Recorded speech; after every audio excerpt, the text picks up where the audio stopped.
Guys, welcome back to my channel. और आज हम लोग पढ़ने वाले हैं रूट ऑफ लंग्स के बारे में। हम लोग राइट लंग्स में देखते हैं, ठीक है। तो ये बहुत कन्फ्यूज़न होते हैं इन चीज़ों में कि किधर है क्या है। आज सारा कन्फ्यूज़न ख़त्म। सबसे पहले ना ये बना लो, ये समझ लो कि ये जो ऊपर लिखा है ये सुपीरियर है, ये इन्फीरियर है, ये एंटीरियर है और पोस्टीरियर है। इतना दिमाग में सबसे पहले तो फिक्स रखो, ठीक है। उसके बाद यहाँ पे जो तुम्हें दिख रहा है ये तुम्हारा रूट ऑफ लंग्स है, ठीक है। ये क्या है? ये एक पल्मोनरी लिगामेंट है। ये येलो कलर का मैंने क्यों कलर कर रखा है? येलो इसलिए कलर कर रखा है क्योंकि एडिपोज टिश्यू से फिल्ड रहता है, ठीक है। ये जो बेसिकली होता है एक एनाटॉमिकल डेड स्पेस होता है for the expansion of pulmonary vein. मतलब ये एक एनाटॉमिकल डेड स्पेस है। ये बेसिकली एक स्पेस प्रोवाइड कर रहा है ताकि पल्मोनरी वेन अच्छे से एक्सपैंड कर सके। इसका मतलब ये है कि इसी के आसपास में पल्मोनरी वेन होना चाहिए। तो ये देखो पल्मोनरी वेन इसी के आसपास में है। अब ये कौन सा डायरेक्शन है बताओ? एंटीरियर वाला। तो अगर कोई पूछता है कि एंटीरियर वाले साइड में राइट लंग्स, जो राइट लंग है उसके एंटीरियर वाले पार्ट पे क्या प्रेजेंट रहता है? तो पल्मोनरी वेन प्रेजेंट रहता है। इसमें कोई दिक्कत नहीं होगा। तो मोस्ट एंटेरो इन्फीरियर बोल सकता है क्योंकि देखो एंटीरियर इधर वाला साइड हो गया, एंटीरियर इधर वाला साइड हो गया और ये देखो इधर है इन्फीरियर वाला साइड में। तो इसलिए बोला कि अगर मोस्ट एंटेरो इन्फीरियर पूछेगा कि क्या होता है राइट लंग में, तो वो होता है तुम्हारा पल्मोनरी वेन। अब यहाँ पे देखो जो सबसे बीच में है ना वो पल्मोनरी आर्टरी होता है, ठीक है। सबसे बीच में क्या होता है? पल्मोनरी आर्टरी होता है यहाँ पे। और यहाँ पे देखो एपार्टेरियल ब्रोंकस, हाइपार्टेरियल ब्रोंकस। देखो जो राइट वाला ब्रोंकस होता है ना, तुमने पढ़ा होगा कि बहुत छोटा होता है और वो दो पार्ट में जाकर डिवाइड हो जाता है।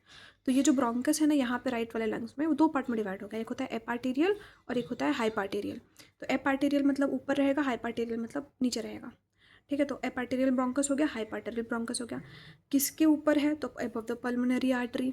और ये होता है बिलो द पल्मोनरी आर्टरी। अब यहाँ से तुमसे क्वेश्चन पूछ सकता है कि हाईएस्ट स्ट्रक्चर कौन होता है तुम्हारा right root of right lung में? तो वो तुम्हारा एपार्टेरियल ब्रोंकस ही होता है, ठीक है। सुपीरियर भी पूछ सकता है, तो यहाँ पे देखो सुपीरियर है, तो ये भी तुम्हारा एपार्टेरियल। उसके बाद सबसे पहले ब्रोंकियल आर्टरी देखो कहाँ पे? ये पोस्टीरियर साइड है, पोस्टीरियर साइड है। यहाँ पे क्या है? ब्रोंकियल आर्टरी है। तो पोस्टीरियर साइड में हमारा ब्रोंकियल आर्टरी हो गया, इसमें कोई डाउट है नहीं। और ऊपर से जो ये कवर कर रहा है ये क्या? हमें पता ही है कि राइट वाले लंग वाले साइड में क्या होता है? आर्च ऑफ अजाइगस होता था और लेफ्ट वाले में ऑर्टा होता था, आर्च ऑफ ऑर्टा। इतना क्लियर हो गया। अब चलो हम लोग लेफ्ट लंग का भी देख लेते हैं। तो लेफ्ट लंग में अभी जस्ट मैंने क्या बताया तेरे को कि इसके ऊपर में क्या होता है? आर्च ऑफ ऑर्टा होता है। उधर क्या होता है? आर्च ऑफ एजाइगस होता था। इतना तो कॉमन सेंस वाली बात है कि लेफ्ट साइड में हमारा ऑर्टा होता था, राइट साइड में हमारा क्या होता है? अजाइगस वेन होता है। तो ये ऊपर में क्या होगा? Arch of aorta. अब देखो ये कॉन्सेप्ट वहाँ वाला भी सब कुछ सेम ही है। तुम यहाँ पे देखो पल्मोनरी लिगामेंट है, फैट से फिल्ड है, एनाटॉमिकल डेड स्पेस है जो कि तुमको क्या प्रोवाइड कर रहा है? स्पेस प्रोवाइड करता है। किसके लिए? पल्मोनरी वेन के एक्सपेंशन के लिए। मतलब पल्मोनरी वेन इधर ही कहीं होना चाहिए, तो देखो पल्मोनरी वेन यहीं पे है। तो पल्मोनरी वेन हो गया इस साइड में। उसके बाद यहाँ पे ब्रोंकियल आर्टरी। वहाँ पे ब्रोंकियल आर्टरी कितना था? सिर्फ एक ब्रोंकियल आर्टरी था। यहाँ पे ब्रोंकियल आर्टरी कितना हो गया? दो ब्रोंकियल आर्टरी हो गया है।